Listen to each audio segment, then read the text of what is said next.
precautions are needed when painting indoors. Open windows. Right, proper ventilation. Nice and easy, it's not a difficult one. So just make sure we know that one. Alright, let's move on. We don't want to waste any time on this. Alright, next, use and transport and handling of a camera. Know how to handle it on tripod and handheld. So if I'm handling it handheld, how do I hold it? Strap. To the strap. Say, look, Enoch remembers most of the stuff from last time we reviewed. Alright, it's through the strap and then hand on the other side. When it's on a tripod, what do we not do? Hold it with the tripod. Move it with it. Yeah, move it with the tripod while it's attached to the tripod, so make sure that you're taking it off the tripod when you move it. Okay, room tone. What is the purpose of room tone? If AC needs to be, the audio needs to be doubly, or it's the audio from the room to make it more natural so it doesn't stick out. Very good, very good. Unless you guys remember that, probably not. Yeah, I didn't even know how to word it. Probably looking at me like, what the hell are you talking about? Remember, room tone's all for editing. You do it while you film. You got your audio guy before you film the scene. You go yell, room tone. They capture all these extra noises you don't even think about initially. And then when you go back and you edit a scene, you need to put dialogue in it because that dialogue was no good. Where do you record that dialogue?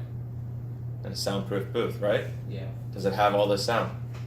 No, so it's going to come devoid of sound. If you try to put that directly into the scene, it doesn't work. It doesn't sound correct. So you lay room tone underneath it to make it sound more natural. Okay, so just remember that. The purpose is for editing. Okay. The difference between mic and line signal. Difference between mic and line signal. Like it is through the microphone and line signals is that's part of it. Huh? Line signal's quiet. Okay, in a sense. We don't want to say quiet because it's not about quiet, it's not about volume per se, it's about power output. And power output controls how much audio we get, right? Okay, so in this situation, line has to be amplified. Why does it need to be amplified? What is line meant for, I guess is the bigger question. So if you had a camera, and most of them do, the more professional cameras, if you look at the back of them, or if you look at the side, there's actually like a switch that says mic, line, or camera, or something like that. So what is the difference between mic and line? Mic is meant for what? Just hand out A microphone, right? It doesn't matter what it is, whether it's a shotgun mic, handheld mic, lavalier, whatever. It's meant for a microphone, right? Easy. All right, so what is line meant for? bigger groups. Oh, it's meant for mics with their own power source?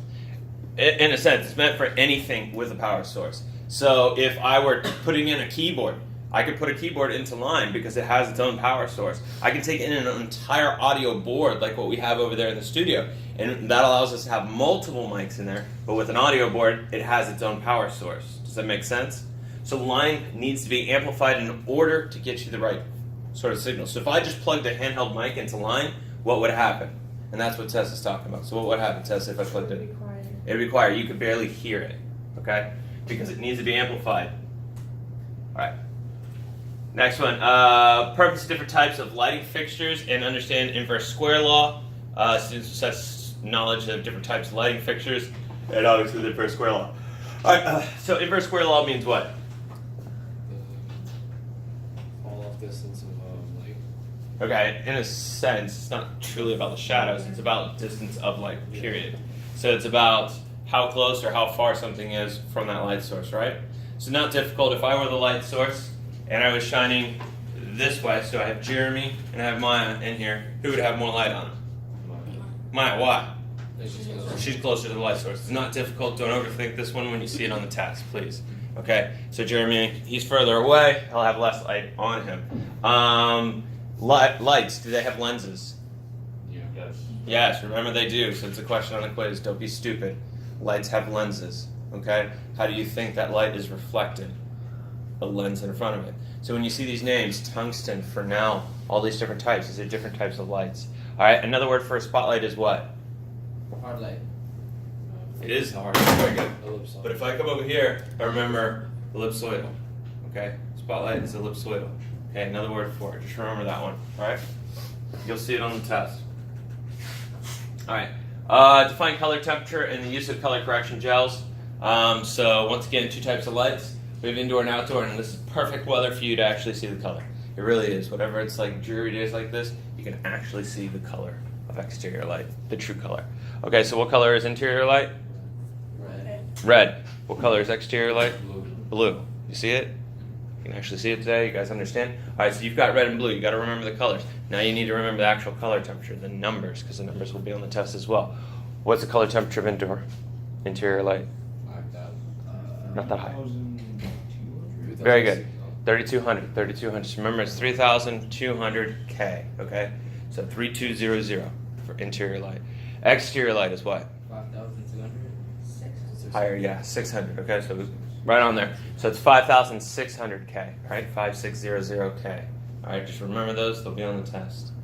Okay. Color correction gels. That's a big one. So if I were setting up by that window back there and I had two lights, okay. So if I had those two lights set up, what would I need to do? Because those two lights are going to be red light, but that window is blue light. So what do I do? Put a blue correction gel over the lights. Put blue correction gel over the lights. Why do we not put red over the window? So See for natural light. Natural light generally gives you a better color, but the fact is it's what? It's higher. It's a higher intensity, color temperature. It's easier to correct the other ones versus correcting that. Okay? All right. And then the difference between a hard and soft light. Everybody remember? no. Hard Thank you, light. see, that's fine. A hard light is, I guess, like a spotlight, and then a soft light would be like a flashlight, something that dims away. Okay. Not flashlight, but like a fill light, like what we know.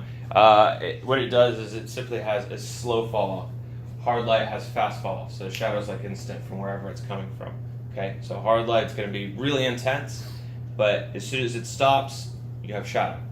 Fill light just kind of diffuses an area, kind of just fills in things, and then when you have shadow, it gradually goes to shadow. Okay, fall off's going to be a big part of hard and soft light, so when you see that, just make sure you know the difference. All right, big area right here. A lot of questions are going to come from this stuff. Explain the use of filters, how a camera lens captures an image, camera moves, exposure settings, lens compression, shot composition, signal flow, cables. All right, so let's open this up real quick so I can remember everything. All right. Depth of field is determined by three factors. What are the three factors? I'm wide and great depth. Focal length, aperture, subject to camera distance. What is focal length? The distance of with something. What is focal length? So if I said I had a long focal length, what am I doing? Zooming in. If I have a short focal length, zooming out. Okay. Focal length is the ability to zoom. Okay, it's the distance between the two lenses, and as the light comes in and hits the imaging body. Aperture. What is aperture? How big is my lenses? Okay. How much light is coming in? So remember, f-stop, iris, aperture. So what's the relationship between f-stop and aperture? So if I said I had an f2.4, do I have a large aperture or do I have a small aperture? If I have f18, do I have a large aperture or a small? Yeah, small aperture. Okay, so remember f-stops are opposite. So if it's 2.4, large aperture. F18, small aperture. Question on the test may be something like, if it's a really sunny day and you're out on a boat and you're filming, what's your f-stop and your aperture set to? What would it be? The highest one. It'd be the highest f-stop, right? And what would your aperture be? Smallest. Super small. Why? Why would it be like that? Maybe that's. Because the bigger the f-stop. Just talk over it. It's kind of like your pupils, and so the bigger your aperture, the more light's coming in, and so the more distorted your shot. Exactly. So in a situation where you have so much light, do you really need more light to come into your lens? No. You just close it down because there's enough light that just a small amount is going to fill a scene. Now, if it were dark, what would the f-stop and aperture be set to? Smallest. Okay, so it'd be like 2.4 and we'd have a large aperture because now we need to get more light into the scene because it's dark. Okay? Makes sense? Awesome. All right, polarizer. What does a polarizer do? It's basically a filter that goes on the front of a lens. Nothing. Okay. What does a polarizer do?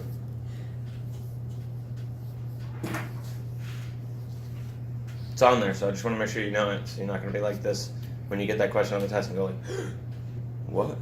What's a polarizer? Distorts the image. No. Minimizes reflection or glare from water or glass surfaces. Okay, neutral density filter. What does an ND filter do? Reduces light. It makes Not light. white balance. Oh, reduce. No, it doesn't affect that. Does it reduce like color? No, Texture? no. It's not light. It's getting close to it. Knocks down the intensity. It's about brightness. Neutral density filter knocks down the brightness, but it also reduces your depth of field. So you have to watch out for that. What is a prime lens? The lens in the camera. Lens you can't take off. Yeah, a lens you can't take off. Fixed focal length. Fixed focal length. Okay. Fixed focal length. Depth of field. If I have great depth of field, what's in focus? Yes, everything. So foreground, middle ground, and background, right? Shallow depth of field, what's in focus? Just the foreground. So remember, like a shallow pool, it's 2 feet in. It's always the closest thing. Okay, so just remember it in that way.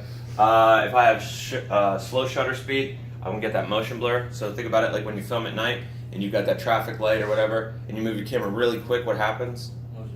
Yeah, that light looks like it's moving across the screen with you. That's a slow shutter speed. When it talks about lens compression, lens compression is always ×2. So if it tells me if I've got a frame rate of 30 frames per second, which is normal film, what's my shutter speed going to be set to? ×2, guys, ×2. 60. Yeah, not difficult. Okay, so just remember stuff like that. Gain. What is gain? Video gain, not audio gain. Audio gain we know is where we affect our volume. So if we have video gain, what are we affecting? The brightness of Yeah, in a sense, that light. When we increase the light through gain, what happens to the image? like saturation. In a sense, it's artificial, but what happens to the image? Pixelated. Pixelated. That's what I'm looking for. You get that pixelation on it because it's stretching pixels in order to get it. Let's see what else we got here. Picture grain. So like we talked about, the word on the test is pixel retention. Okay, so kind of remember that one. If I increase my aperture, I can increase my gain. Remember CCD? What is a CCD?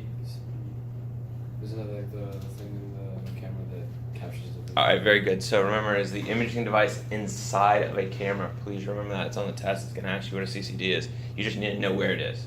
It's inside a camera. Okay, it's the imaging device inside a camera. So if you hear the idea of 3 CCD, remember what 3 stands for in video. What does it stand for? Red, green, blue. Red, green, blue. Always. Red, green, blue. RGB. You ever see the number 3, yours, and automatically know RGB. All right? Okay, 2 other things. No, 3 other things. 2 other things with the camera. What is zebras? Black and white. The lines coming down from the screen. Yeah, but for what reason? They did. Why do we get zebras? Isn't it to show you, like, if there's too much light? Yeah, it shows us if there's too much light. So it shows us if there's overexposure. Okay.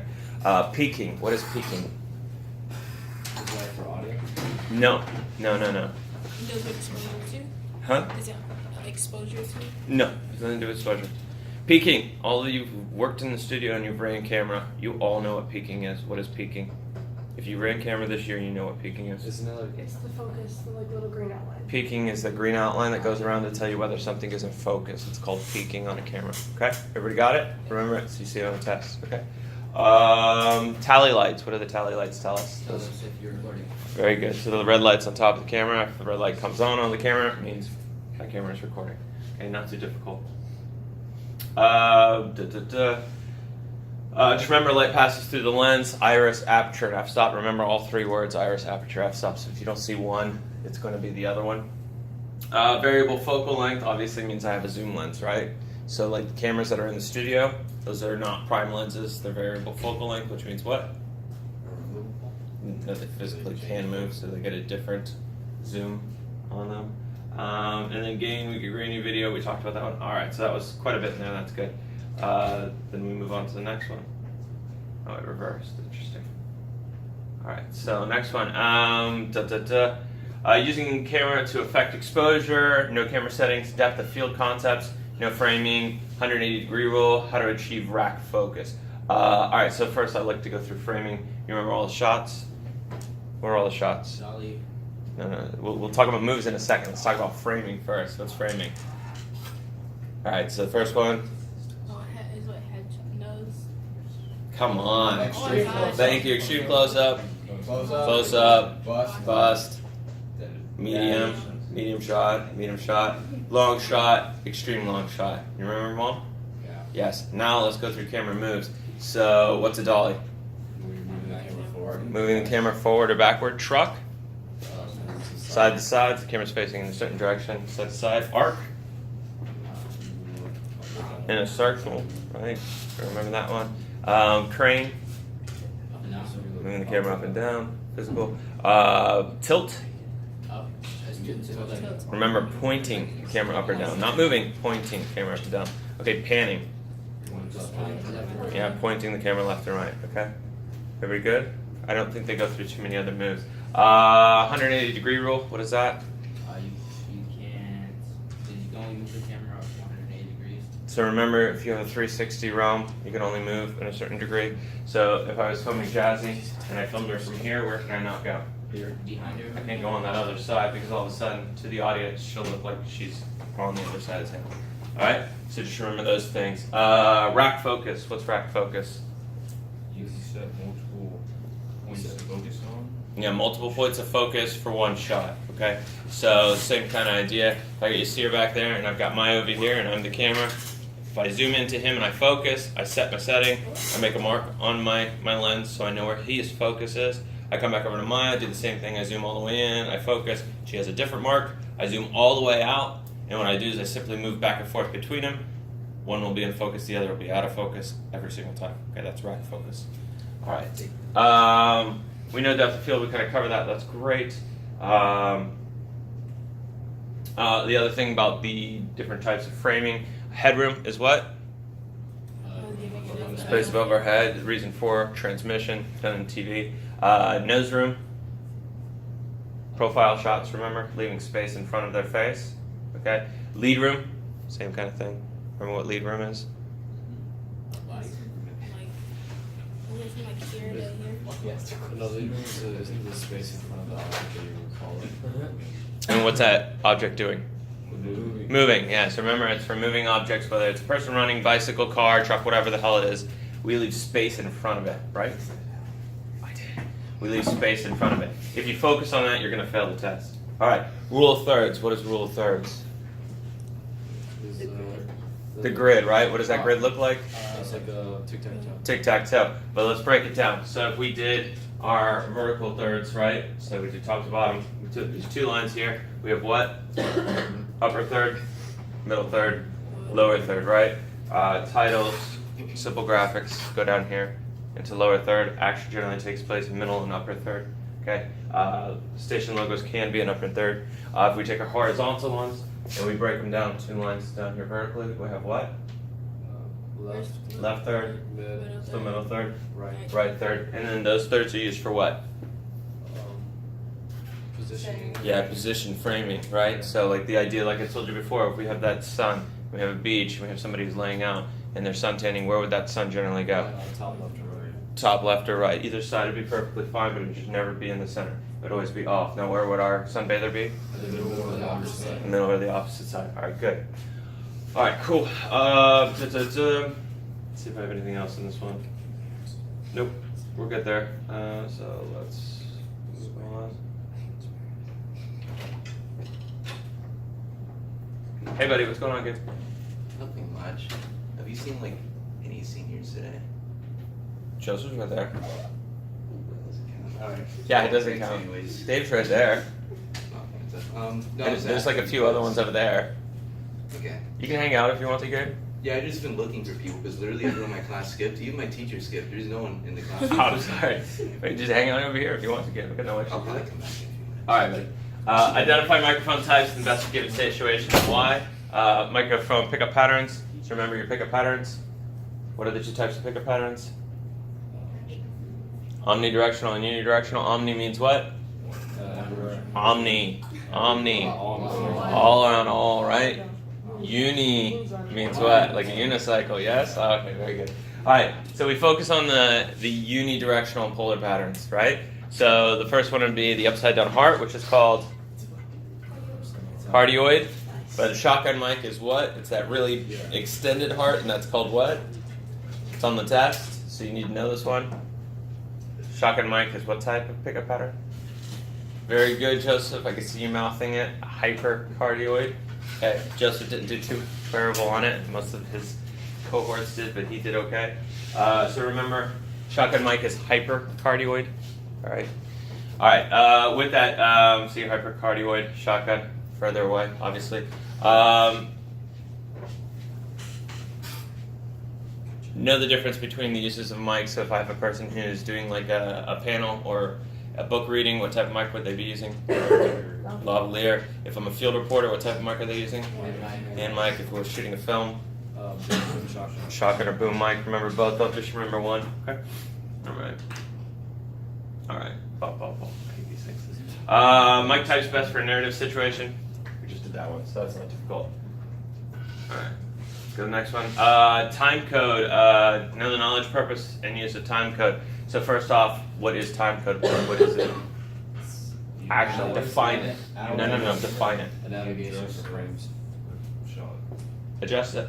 The individual address of each frame. Okay. So like if I were to move, this would be one number. This would be another number. This would be another number. So we can identify where each frame lives, basically. So we go find that address and we do it. All right. So now you see here. So if we break down time code, we got double sets of zeros in 4 categories. First one is what? Hours. Then we have Minutes. Seconds. Seconds. Why did you have to think about that one? And then the last one. Frames, right? Frames. Okay. All right. Shooting ratio. Okay. So there's this awesome question on the test, and I never taught you this stuff before, but it's not difficult at all. You have 2 minutes, right? You're filming for 2 minutes. You have 5 scenes. Okay. It's math, so you got to think about this. This is the trick question on the test. You have 5 scenes, right? Okay. Each scene you're filming twice, except the master, which you film 3 times. How many shots have you filmed? 11. Yeah, see? Remember, don't forget the number, okay?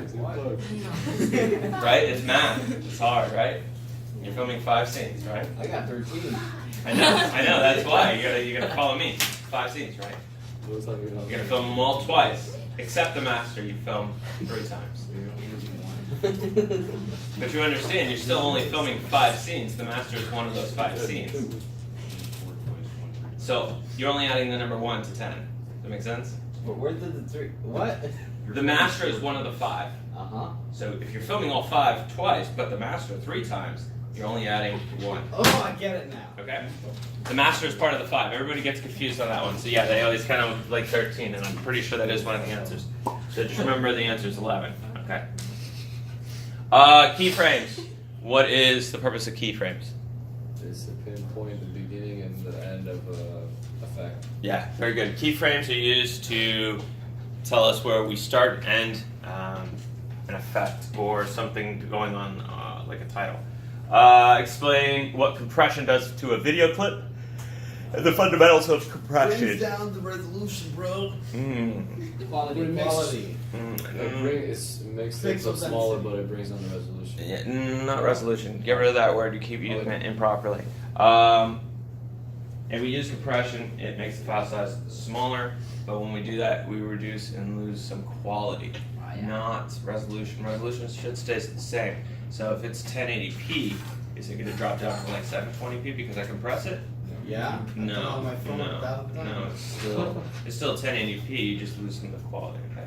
All right, everybody good? All right, that was it for this one. If you got anything else, but there will be obviously 50 questions. No, got some more. Aesthetics of editing. Oh yeah. I remember the main question in here. When it comes down to editing, what are some things that we use? So like, I guess one of the examples was something about different transitions. So like when we use different transitions, so cut is what? It was like Fast action, remember? Fade, And beginning and ending of a scene. Okay. Dissolve, yeah. blending 2 scenes together to make a transition. Using 2 scenes together to make a transition. Wipe, Location. just changing setting for location. And Changing time. Okay. So remember those ones. Also remember stuff about like the different one. I think the one example is like what transition would not be appropriate for like a crime show or something like that, and it would be like something like a star-wide page peel.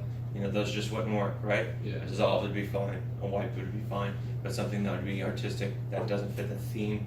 That's what you got to think about. Okay. So those are kind of like those opinionated, suggestive questions that you can't truly pinpoint. You just got to think. Yeah. Think for those answers. All right. Okay, though. Cool. So you guys test when? Thursday, I It's think? Thursday, right? Yeah, because tomorrow's even. Yeah, I think it's fifth period, right? That's Third on period's on Wednesday. Wednesday. So that's all that's on Wednesday, and then it's 1 through 7 We test on your day Wednesday. Thursday, and then 2, 4, 6 tomorrow. Alright, cool. Okay, next big thing, depending on how much time we have, we've got a few minutes, we don't have much, but me going over the next big